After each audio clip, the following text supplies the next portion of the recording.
L'UGL Polizia si schiera al fianco della Regione Veneto e del governatore Luca Zaia nella querela sui costi dell'ordine pubblico per il referendum sull'autonomia addebitati dal Viminale a Palazzo Balbi.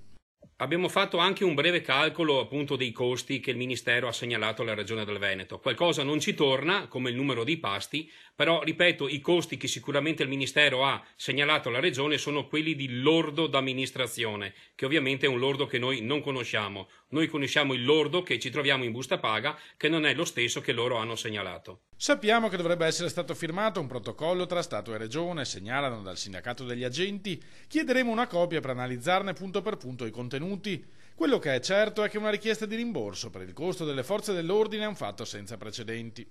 Vedendo appunto questa richiesta fatta dal Ministero dell'Interno alla Regione del Veneto, auspichiamo che il Ministero adotti la stessa linea anche nei confronti delle società sportive di Serie A affinché le stesse paghino i costi delle forze dell'ordine per garantire l'ordine pubblico durante le partite di calcio.